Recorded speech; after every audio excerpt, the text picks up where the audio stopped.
So maybe you're thinking about getting into bow hunting or possibly just purchased your first bow. Hunting season's right around the corner, you're getting excited, but you want a couple of tips to kind of help get you started out there in the woods. Now, I am by no means a professional bow hunter. I myself actually just started bow hunting only a couple of years ago, and I've learned a lot over the past couple of years, and I just kind of want to go through some tips today that I've learned over the past couple of years that helped me become a better archer. Hopefully these tips that I go through will kind of help you become a better archer and also possibly get your bow hunting career started. Now, before we get started, my name is Cody from TideWe, and if you guys are new to this channel, definitely go down, hit that subscribe button down below as we go through some tips today. And we always got new stuff posting here, whether they're tips and tricks videos, gear review videos.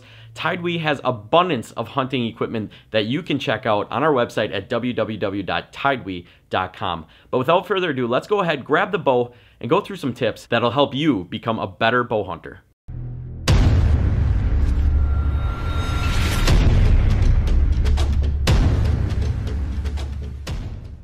The first tip I want to talk about may seem really simple or even self-explanatory, but bow maintenance is huge going into the bow hunting season.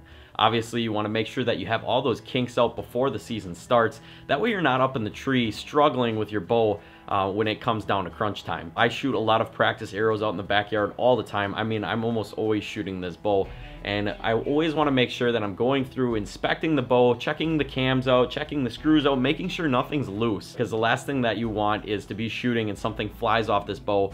You can't find it. Maybe it's a part that you actually have to replace because it flew off the bow. You bust things, injure yourself, whatever it may be. You always want to make sure that you're inspecting your bow. These things are very powerful, can cause injury, and by inspecting that bow, you can prevent most of this from happening.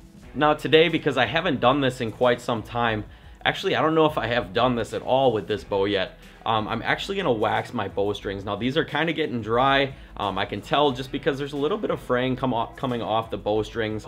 If you are shooting your bow a lot, you're putting a lot of arrows through this thing, it is recommended to replace your bowstring at least once every 1 to 2 years, depending on how much you shoot and what the bowstring actually looks like. Once again, this just comes down to inspecting that bowstring, and mine honestly doesn't look too bad. I don't know if you can see it really well, but I do have a little bit of fraying in my bowstring there, basically because it's getting dry. A lot of the wax that was on the bowstring originally is kind of starting to wear off. So what I'm going to do today is I'm actually going to go ahead and wax my bowstring, get that thing back to normal, get a nice fresh layer of wax on there so that it is good to go. How I'm going to do that is just place a generous amount of wax basically on the back side of that bowstring, making sure to keep it only on the bowstring. After placing some wax on that string, I'm actually just going to take my fingers and kind of work that wax into the bowstring itself, all the way up and down here. As you're kind of rubbing that wax in, you can kind of tell all those frays or any type of little frays that were sticking out of that string are now bedded down and back into that bowstring where you want it. There, and now we have a freshly waxed bow. As you can tell, all the strings on that bow now are no longer fraying, and they look great. The wax kind of brought some of that color back out on the strings too as well. This bowstring isn't really colored. There is some green and black in there that are now popping a little better that it's waxed up. So just maintain your bow. That's tip number 1. My second tip to becoming a better archer, better bow hunter, is obviously very self-explanatory too as well. Just practice. Practice, practice, practice. Practice as much as you can. Anytime you get some free time, I always try to hop outside and throw a couple arrows at the targets. Practicing is going to give you that muscle memory that you need when you're completely drawn back and you're holding your bow back and you're trying to remain steady. That muscle memory is going to kind of help you hold that sight on your target a little more efficiently than it would if you were just to kind of go into the woods, pull your bow back once and shoot at a deer. So practicing makes perfect, and that goes for anything. Obviously, if we're brand new to bow hunting, we're shooting this bow for the first time, we're going to start very close to a target. We're going to sight that bow in by moving back slowly and adjusting that sight, making sure that we aren't taking too far of shots that we aren't ready for. Sighting in your bow is a whole nother video. If you guys would like to see a video on how to sight in a bow or how to sight in a bow sight, I can definitely do a video on that, but there are plenty of videos on YouTube teaching you how to properly sight in a bow. But once your bow is sighted in, you can continue to practice. Call me crazy, I like to hop up on my roof sometimes. It's not necessarily the most safe thing to do. I'll hop up on my roof and shoot from an elevated area too as well. If you have the means to practicing elevated, I highly suggest doing that as well. being as though that you're gonna be in a tree stand when you're hunting. Shooting at an elevation is definitely different than shooting at flat ground. I always try to get myself elevated, especially when it gets a little closer to the season, just so that I'm not practicing on a flat piece of surface, that I'm always trying to get up in the air and try to mimic the scene that's gonna be happening out in the woods. Practicing is huge. Aim small, miss small. Try to get the best grouping that you possibly can with your arrows, and practicing is only going to get you closer to that. My third tip to having more success while bow hunting or becoming a better archer is just form in general. Making sure that you have proper form when you're pulling your bow back and while you're drawn back is definitely going to help you put that arrow where you want it a little more consistency. So the best way for me to explain a proper form is just by doing it. So basically I'm going to shoot a couple arrows here, show you guys my form.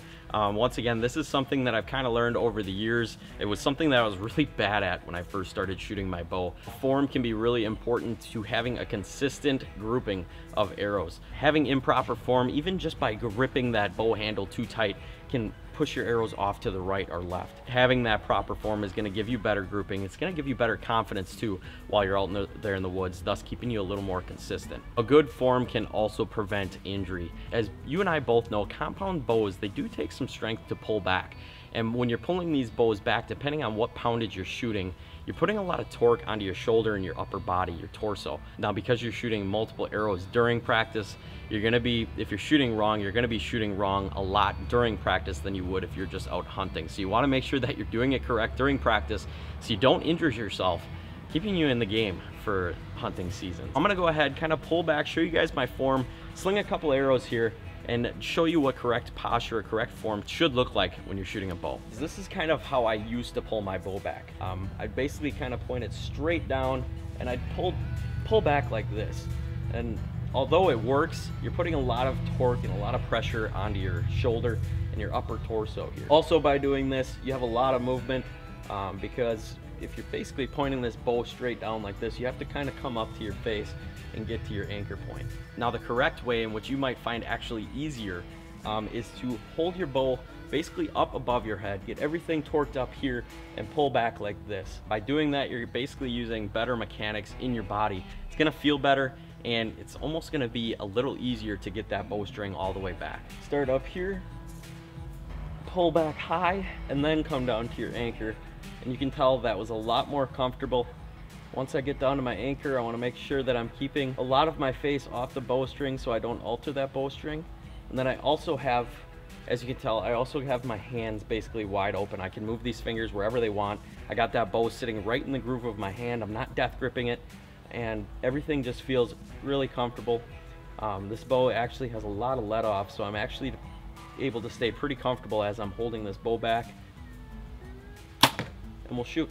Form and posture is a very important step into becoming a better bow hunter, and by putting all three of those tips together, you're going to have a lot more success out in the woods this fall. Hopefully these tips help you become a more accurate and consistent bow hunter. Like I said, I am by no means a professional bow hunter, but these are just some tips that have helped me become more confident, more accurate, and more consistent at shooting bow. If you would like to see more beginner tips videos like this one, leave a comment down below. Also, if you haven't already, definitely hit that subscribe button for more content to come. We're super excited to get up in the tree stand this fall, do some hunting. Hopefully you guys are too. As always, stay safe out there. Good luck this season, and we'll see you on the next one.